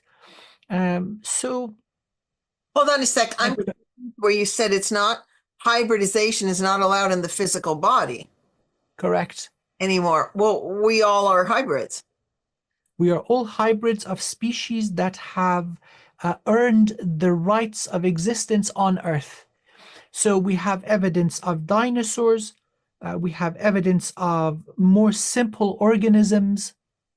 We have evidence of Neanderthals and earlier versions of human and so on going back. So the mechanism of preserving information, which is the double helix, this is the only version of life that is allowed here on physical Earth. Now, this vessel is capable of hosting various forms of light body or soul codes. Now, compared to that information, physicality is under 10% of the big picture. So within these bodies, a certain type of light body will bring in advanced, let's say, portal technology, telepathic abilities, telekinesis, healing ability. That is using the same physical mechanism. So the cars are all the same, but the drivers are different and they have different levels of skill. The introduction of species, namely the Anunnaki, for example, this has also followed this fashion. So limitation of our genome, that would be inaccurate. Modification to our light body or non-physical aspects, this would be more accurate. So evidence of that would be the introduction of the chakra system. So all physical life can be traced back all the way to the first single-cell organism. The mechanism of storing physical information in the four-letter or quadratic code of the G, T, A, and C. It's a quadratic code, very, very efficient, and there's no need for expansion or modification. And so perhaps many have gone towards thinking of more strands of DNA to describe the light body, but that doesn't match my observation of what I see on a daily basis throughout hundreds of people. It's not a coding similar to physical coding. It is more a stream of light with many, many, many more characters. So it's a completely different technology and approach. Okay, so folks, we kind of jumped ahead and I want to just back a little bit. Amir, I was going to ask Amir to discuss today, which he is, the controversial subject that many, many people are earning a living on by saying they're activating. We originally were created with 22 or 24 strands, and that the high creator species sometimes have 48 strands of DNA. And that when the Anunnaki and the pirates came in, they reduced that to two, one being major monkey, so to speak, primitive man DNA, the other being Lyran, being the oldest humanity. So almost all New Age, almost all research, almost all beings talk about that humans are trying to activate more of their DNA. Now, when I talked to Simon Parkes, who some of you have heard, he's 4 species in one. He only publicly says 3, and he's a politician and he's an unusual being. He said that his information told him that it's against the law to mess with the DNA of humans or destroy the DNA of humans. So what he saw happening was that when they did this experiment to down the human race or fall of men, so to speak, or whatever you want to say, they took the other strands, which if we're going by 12, the 10 other strands, and said, put it in the energy field over the crown. And that he felt that as we're shifting through higher frequencies and getting help by higher light frequencies and codes and conscious of bringing these strands into ourselves, they will be activated. And there's been so much, like I've had people tell me you have 10 of 12 activated. I've had others say you have 6.5. So there's been this whole creation. And so I asked him to bring forth what he could access as the truth of this whole story about strands being taken for us devolving, us trying to get it back. So are you saying, Amir, that these strands are not so much physical strands, but this also relates to the junk DNA? It was labeled junk. Now it's labeled uncoded DNA that makes up 80% of the physical body that they have found. Okay, so that's another piece in there. And so these higher codes, which mean higher DNA strands, maybe, but have been used the wrong word. Higher genetic codes are actual light body codes contained in species and hybridization in higher species that Bingo. that we can access and bring forth both through choosing our genetic parents and coming in, but also by sheer divine will. Okay, Yes. and then I'll shut up. So your turn. Spot on. Spot on. So there is a matter of inheritance, basically inheritance of genetic and karmic conditions through the bloodline. This would be epigenetics. This is something that is scientifically validated. And so something that has not been sufficiently studied would be beyond epigenetics, where you're not incarnated in the same bloodline, but you still have afflictions from past incarnations. So this would be perhaps what they are referring to, extra mechanisms of storage of, let's say, information for the light body. Absolutely, yes. So I see people with injuries coming from ranging from hundreds of years ago to thousands of years ago. This is stored in the light body. So, for example, a bad heartbreak 25 lifetimes ago, you're still suffering from it because it was never healed. Although you've gone through many, many different vessels, it is still draining energy back to that location where it has occurred.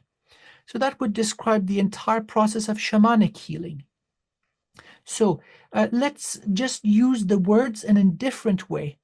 The physical structure, by rules of evolution and rules of the matrix, cannot be meddled with. It has an incompatibility with other forms of non-Earth-based life. So the two-strand DNA and the double pairs, the forms of our genetics, it is the way it is and it cannot be changed. So we have a physical inheritance going all the way back. Perhaps when these statements were proposed, genetics were not so advanced or so well known. Let's say from the 1960s onwards, our understanding of the human genome has drastically changed. And so we have the ability to really go into the fine details and look at this, actually read the code.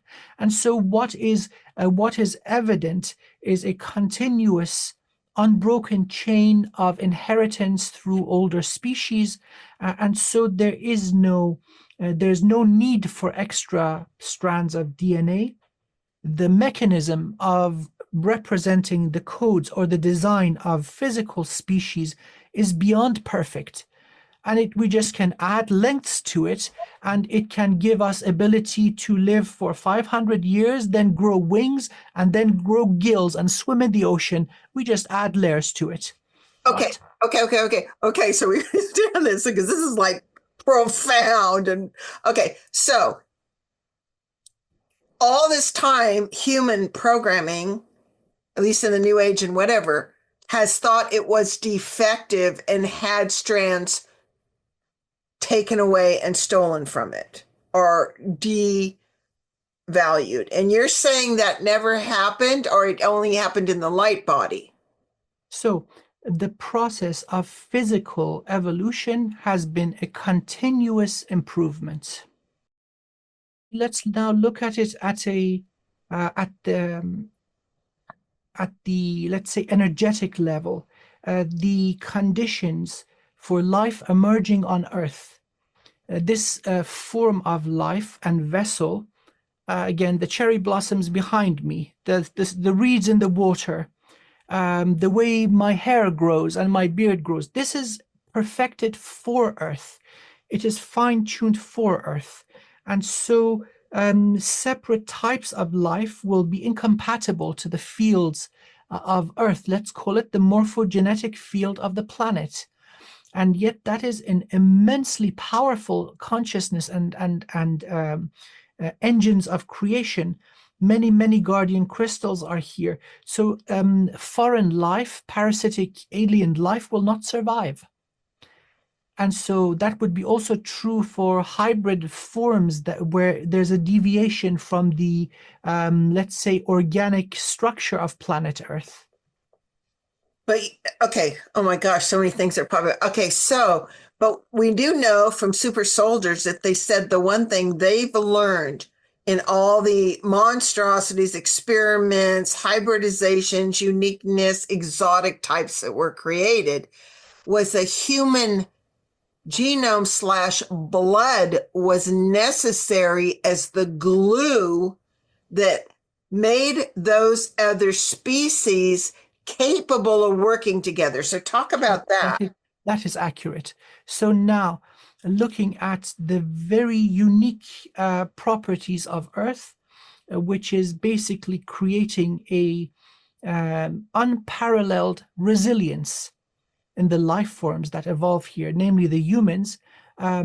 Amongst the levels of resistance and resilience we have would be adaptability.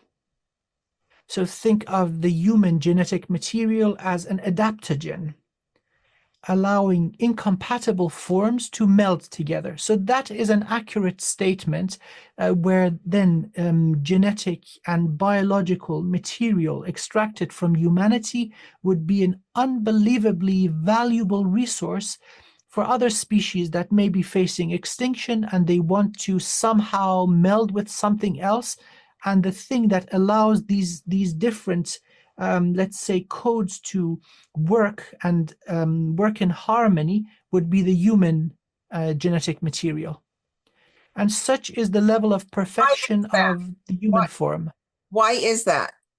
What is the human genetic material hold that makes other genetics capable of at least partial coherence? Oh, they are incapable. The capability comes all from the human. So is that elasticity? Is that part of the resilience built into that? A quote is coming to me right now that they said human, I'm probably using the wrong words, human DNA or says actually reaches out to be spliced with others. In other words, it's like it's very receptive to being whatever term we want to use, crisped or spliced. yes, yes. As it's a consciousness, Right. and And is so that a this metaphor?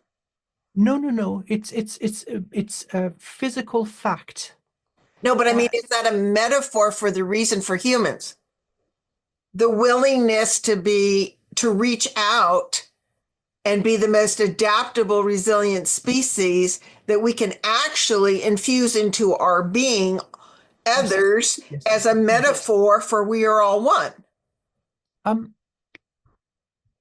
we all can become one, but the thing that unifies us would be the mighty human.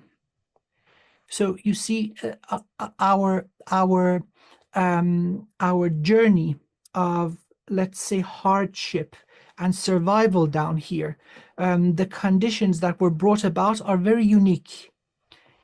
And so only those who survived had the opportunity to reproduce through this level of unbelievable, unnatural hardship.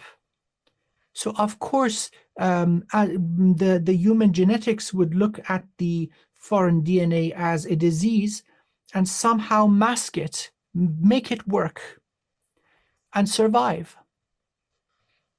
So as for, Mask it. I don't get that. well, sometimes foreign objects in the body are covered with a protective layer. Oh, yes. Yeah, okay. So, and we would survive. Like Let's say, camouflage it or cover it for protection. Oh, okay. so the immune system would be struggling, but then we would maybe in a few generations adapt completely to incorporate the foreign DNA. And such is the versatility and adaptability of the human, we absolutely see this. It happens very, very quickly. So Let's look at the location where humans were very plentiful in, let's say, the past 200,000 years. That would be sub-Sahara Africa, South Africa. And so there's lots of evidence towards that because of the high intensity of sunlight. We had lots of pigmentation in our skin, but we would also have certain ones that would be albino. And so as humans migrated towards Europe and the icy shores of Northern Europe, then that would have become beneficial and everybody became albino. There come white people. And then we have migration to the other parts of the world, and very, very quickly, I'm talking about within a few 10,000 years, we have different races. Again, we're different by only 1/10%, or maybe even less, 1/100%. We're all the same, but the adaptation that allows us to conquer a certain environment happens really fast. So splicing human with other stuff, that I perfectly get. So they would extract material to help the survival of their own species by introducing a superior set of genetics that would be us. Yeah, it's always a human component they need so much, which would Absolutely. explain some of the drug trade. So, by the way, I've checked the facts with a genetics professor from the University of Cambridge. So I'm not just I've done my homework, wishing to be faithful to our wonderful audience. Oh, 23 base my. pairs, 23 pairs of chromosomes, 3 billion base pairs. That would be the human being. And a salamander would be 10 times or 120 times even the length of our DNA. And they have all that regeneration. They have the regeneration. Some What of them about maybe dragons? What about dragons? that would be, yes, and that would exactly fit into the same basically double helix. We do not require 12. I mean, nature is efficient. So look at existing Komodo dragons. This is basically very, very close to human form. In fact, the human form seems to be very abbreviated.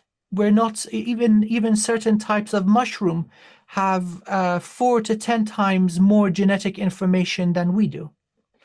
And so I would, with great reverence and respect to the spiritual seekers, just interpret what they are speaking of as non-physical aspects, which then would make perfect sense. There's then different levels of complexity. They're bringing in light codes. Okay, so sorry to interrupt you, but another person who I highly respect said to get a human DNA to work when you're giving ET infusions, well, that's something else. Those are shots and different things. But when you're adding genetics to the strands, these were these words, you don't interfere with the strands. It's almost like they're overlaid on top. Now that sounds to me like that's an energetic thing. That is spot on, yes. So energetic interference is absolutely allowed. And in fact, that would be the purpose of bringing in the pirate species to begin with. And so now, looking at the incredible variety of, let's say, light codes, and we're not talking about photons, we're looking at the structure of the soul, which is non-physical, it is higher dimensional, and so then splicing would absolutely be permitted. And now we're having a physical form, which is, I'm going to use the word perfect, with the amalgamation of so many species into a modern, updated light body, which has never been seen before.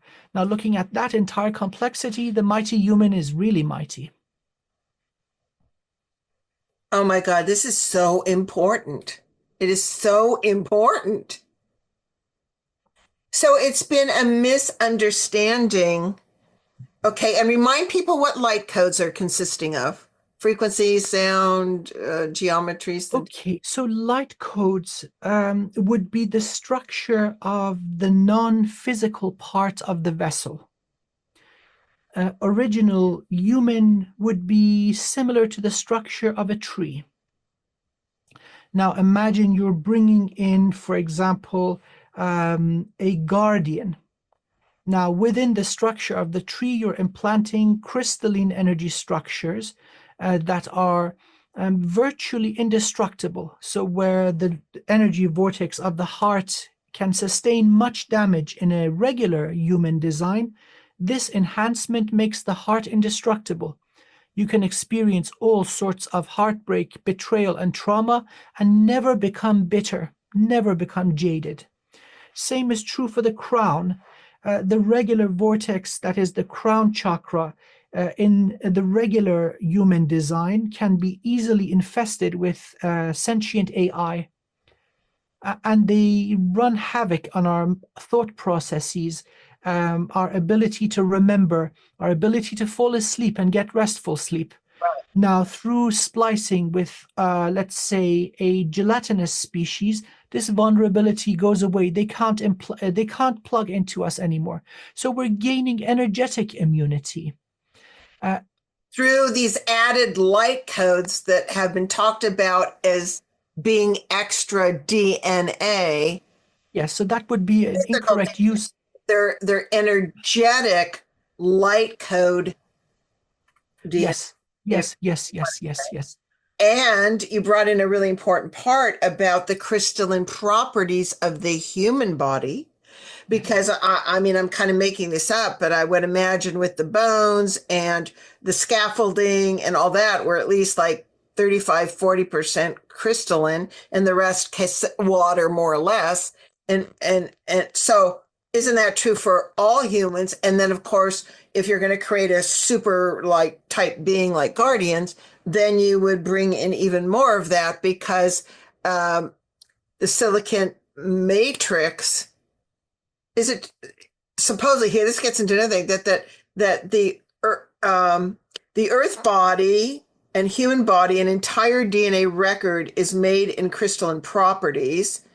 Lisa Renee was saying this, and the silicate matrix DNA template is the original human crystalline blueprint that is activated in the human body when the connection is made with love and love-coded hydroplasmic light that gets into water plasma, essentially liquid crystals.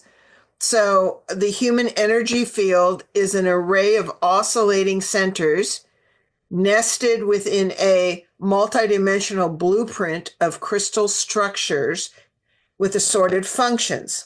And all physical matrices, such as organs and glands, skeletal structure, all having piezoelectric properties, like our bone structure, which is mostly solid crystal, that acts as a transducer for bodily matrices. So here's the pertinent point to me, is the key to health is the ability to sustain an abundant amount of life force available and unblocked to circulate through our physical structures through the awareness that we are a crystalline being that conducts energy through crystalline functioning, and that everything we are exposed to has an energetic signature frequency that impacts our energetic balance. So Lisa would say that the bottom line, all humans have the same properties as crystals, the ability to amplify, absorb, store, and transmit a range of vibrational energies that have an overall effect that is either healthy or unhealthy. Okay. Yes. Short answer, yes. It is important to know that the physical body responds to energy, both in terms of the physical reality, but also to non-physical aspects of consciousness. So conscious energy. So being in a state where we are pulling in maximum amounts of consciousness from other aspects that are non-physical into the body, this would significantly enhance health. Also, being connected to the planet and pulling in life force and healing from the planet is equally important. So perfect health will be achieved through unobstructed flow of consciousness. Again, the body lays within the soul, within that energetic structure. And so when it is washed over with that which animates it to begin with, it will be able to achieve healing and maintain itself in peak condition. And There's evidence of this in the expression of genes. And so I was instructed by the professor to use this word very specifically. And so let's follow that advice. So the expression may be changed based on mood, emotions, and energy, where certain enzymes are produced, hormones are produced, and then they may have a physical effect on our genome, activating or deactivating certain conditions which may lead to hereditary disease, or vice versa, these conditions never being activated. So again, emphasizing the unimaginable capacity of the current design or the coding mechanism to incorporate pretty much all forms of life, and most of us share the majority of it. And so there's a clear continuation of perfection through trial, through fire, basically, through all that has gone on Earth. And we are the result of the survivors. We contain all that wisdom. Not all species have gone through this level of adversity, I mean non-Earth based. So they've lived in a planet where temperature doesn't change, no day or night, they're just basically facing the sun and everything is fine and dandy. Lots of plant life and food, so they never had to survive being prey. They never had to experience hunger as a predator. We have all that wisdom. Now, guess what? A meteor hits and wipes us all out. Who's going to survive that? Oh, by the way, the meteor was radioactive. So our ancestors survived that. So, of course, as physical forms, we are unbelievably resilient. So, if there's, let's say, a splicing between two incompatible species and you stick them together with human, that kind of sits right with me. That makes sense. The human component is resilient enough to treat each as an infection, and over 3 or 4 generations, there's immunity achieved. So we would be the commodity here. But now, please consider the presence of these, let's say, pirate species or Anunnaki coming in. They would have to intermingle with us energetically. And so that now gives rise to incredible resilience and variation to the regular human being. Energetically, now we are all of those species who have interacted with us. So we all have benefited, although this has resulted in hardship in the physical form to the conscious mind and so on. But all in all, our species has become something never seen before. which was the point of your whole creation and experiment with this. And that is all talked about in the PDF you guys have to buy. So to sum it up, we are at the apex of physicality, capacity, and along with that, which you explain in the PDF, we are also, even though there's always room for growth, at a very viable, strong, multidimensional apex of light The light body. capacity. Yes. And the reason why that matters is because matter is densified light. And I mean, simply put, and light contains information. Correct. So our only limitation then as human beings with a light body that we're developing is really about our beliefs driven by our ignorant perceptions. I couldn't have put it better myself. Yes, we are living in a That's prison of the mind. And thus the importance of all spirituality being self-realization. Beautiful. Yes. Yes, yes, I think we summed it up really nicely. Yes, yes, yes. We're in our minds have been turned on themselves. We are the jail keepers. We are the prison guards. And so we need to get out of our own way by undoing the distortion and allowing the conscious mind, the monkey brain, to chill so that we get this enormous stream of wisdom that is already here. Nothing is missing. We are not basically brought down out of a throne. No, no, no. There's a continuous evolution of physicality. And then looking at what has happened in the past, let's say 250,000 years, the light bodies have been enriched. And so compared to the hundreds of, well, let's be more accurate, billions of years of physical evolution, physicality, keep in mind, is very slow. Energetic evolution is rapid. So compared to the billions of years that it took Earth and all this experimentation and adversity to create this, energetic evolution just took 250,000 years. Right, which was the toughest part. Oh my gosh.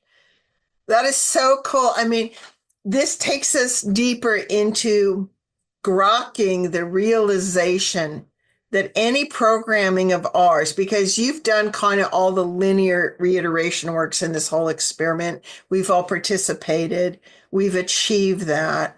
So now the only thing in our way is our still linear thinking, our experience of linear time, rather than that all possibilities exist, and Yes. the openness to allow that, rather than meditation practice and all these things, the openness to allow that to be so. Yes. And so whether you do it through visualization or twirling or head banging to death metal or jumping out of a plane or holding your breath or sitting in ice or jumping over a fire or whatever it may be, as long as the result is calming the monkey brain, you're on the right path, my dear friends. And it's so enjoyable. And once you actually get the gates open, there's no going back. I mean, you cannot unsee what you see, again, quote unquote. It is not physical light, but once you experience the light of the infinite soul and the beloved divine, there's no going back. That's what we need to learn in school, by the way. There's So you don't need anybody to tell you anything. You'll be running. I think this is probably one of the best conversations I've had in my life. I'm going to sum things up a little bit by honoring Shanaz, who wasn't able to make it today, because I thought she did a beautiful job in her book called The Quantum Being, Self-Ignite to Launch Your Magical Life. And I'm going to quote her because I do think it fits in here. A lot of us are one and also prime source. We are in a time capsule doing a light shadow play, almost like a figment of source's imagination. At the end of the day, our consciousness is immortal. So based on that, we are also interplaying with the universe, the multiverse, and all its projections. As soon as you know you have something unique about you, you are questioning the question. And the self-awareness means you no longer are participating in the simulation version. We are quantum beings, humans that are self-aware, being interplayed by advanced beings you could consider your future self. In a 3D world, we don't have, we believe we don't have the bandwidth, faculty, or light to understand a higher reality. So, but all events and people who come into your life are a gift. And with self inquiry, those reflections will reveal to you what you've kept. This is my words, what you've kept secret from yourself, pretending to live a life here to explore everything you are not truly. And then to have the ecstatic opening with fearless certainty that you are all of it already, experiencing moments of awe and wonder as you remember such. Wow. Beautiful. Yes. Oh, yes. Now, I know that you spent a lot of time getting DNA information from your wonderful relative, and please thank her for us. Is there anything else that she shared with you that you feel we should know about that? Oh, So within the current structure, right now we've reached the level of understanding that we can modify our DNA. And so maybe slight tweaks could have occurred in the past, again, within the boundaries of the rules of life here on Earth. The vast majority of interference, however, is with the light body. However, we have out-evolved these limitations, and in fact, through this victory, we have made the limitation part of our strength. And so every species that has interacted with us, who has benefited from us, we have equally, if not more, benefited from them, as they have added to the complexity of our light body and energetic structure, which then has the ability to modify very rapidly this already perfect structure that is capable of representing so much variation in form in all these millions of species. These are all accessible to us and our progeny by the instruction of the infinite soul and light body. So in fact, we can continue surviving and thriving in environments where no other species can. So the mighty human is going to be the progenitor of life where life does not exist, for no other species can survive what we can. And so this is the purpose of this whole wonderful experiment. And although at certain points it seems like it turned into a complete dumpster fire, but there was a fire squad behind the corner, kind of peeking through. Is it time for us to come yet, or they still need to cook a little bit more? And it seems we're all cooked, and it's smelling really delicious. It seems that we have been imprisoned through systems of belief. We are in a prison of the mind, and that all talks about liberation and evolution is basically getting out of that prison where we have been turned against ourselves. Any modality that helps calm the conscious mind and allow that to step out of the way, the rest is just going to come naturally. beautiful. And enjoy and allow yourself to reclaim the truth of your being, which we focus on in every show, to remind you came forth from source creator of all that is, and you are a creator in its aspects. So by even claiming it, demanding it to be so, accepting it to be so, so shall it be. Yes, so shall it be. Wow. Oh my God. I wasn't expecting this. Wow. Oh, this was awesome. Thank you so much. Thank you. Thank you. There and to our extended team out there. And remember, we grow our soul with our choices. So decide to stop the rhetoric, to stop those made up thoughts, and embrace the truth of who we really are. And both Amir and I really appreciate your attention and your commitment and curiosity to exploring with us so that we all can become more self-realized and enlightened, not become, claim our self-realization and enlightenment.